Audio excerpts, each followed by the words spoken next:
Inside Georgia's parliament, a political power play condemned by the opposition as illegitimate. The former centre-forward for Man City, Mikheil Kavelashvili, was once deemed too unqualified to run the nation's football federation. Today, he was elected president by Georgia's parliament, not by its people. Outside a familiar scene, pro-European crowds who began demonstrating 17 days ago here when the government halted EU accession talks, taking to the streets once more. Everything that is happening now in Georgia is out of constitution, out of legislation, and same like the procedure that they are calling presidential election is nothing. For us, only legitimate source of the power is President Salome Zurabishvili. And that means the political standoff continues, now with Ms. Zurabishvili vowing to stay put in office. Madam President. Seen here with Volodymyr Zelensky last week, she's tried to move Georgia away from Kremlin ties in favour of closer bonds with the EU and West. Now, it's often easy to see the former footballer in Mr. Kavelashvili's conduct, here berating political opponents as if they were red card wielding referees. But for now, though, he's very much still on the field of play, despite growing anger in Tbilisi and beyond. Well, joining me now is Natia Saskuria, who's an associate fellow at the Royal United Services think tank. Natia, thanks for joining us. Guesswork, but your guesses are more informed than most. Where do we think this is going to go? Because it's a standoff, isn't it, at the moment? Absolutely.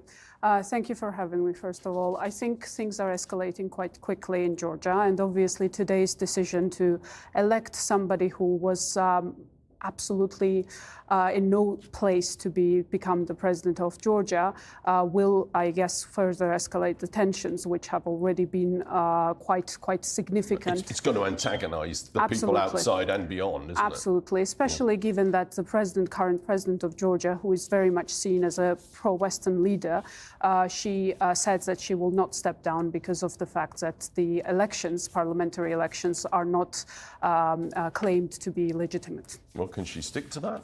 That's quite a claim to make. I mean, people are really drawing their lines in the sand, aren't they, here? Absolutely. This is an extraordinary crisis, I think, most significant crisis in Georgia that we have seen in the past decade or so.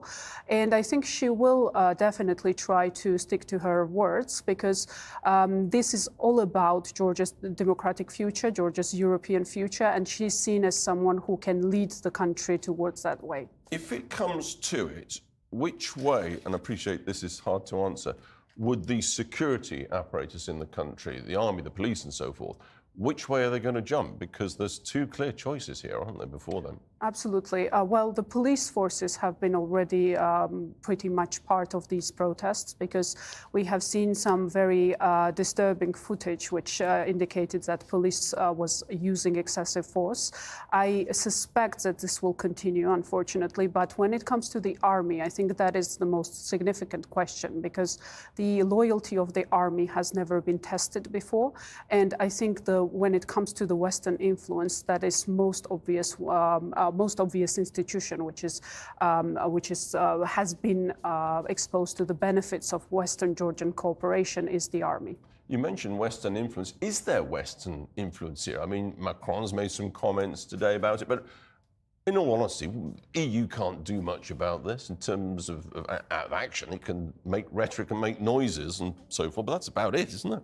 I think the EU still has some leverage in terms of there is a discussion, for instance, about imposing sanctions, which is a very much difficult decision, given that there is Hungary, obviously, which is very much friendly to the current Georgian Dream government. But at the same time, I think the EU has been more absent than present when it comes to this crisis. And this crisis, as you know, is all about Georgia's European future. And the EU integration is the core of the demands that people who have been out into the streets for 17 days now are requesting from the government. Give us a sense, is this a government, sort of a pro-Moscow faction of the government, which is essentially out of line with the people, or are they hearing the voice of the people? Where broadly do Georgians stand, or are they simply divided on whether it's pro-Moscow or pro-EU?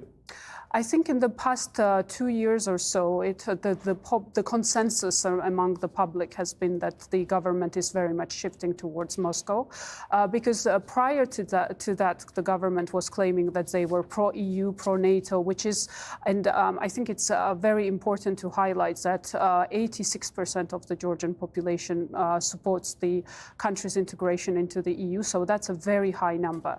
But lately, we have seen that they have introduced a set of laws, for instance, the foreign agents law, the anti-LGBTQI law, and this indicates that this is very much Russian-inspired decisions. Sure. We'll have to leave it there. Natis Iskuri, thanks very much indeed for coming in.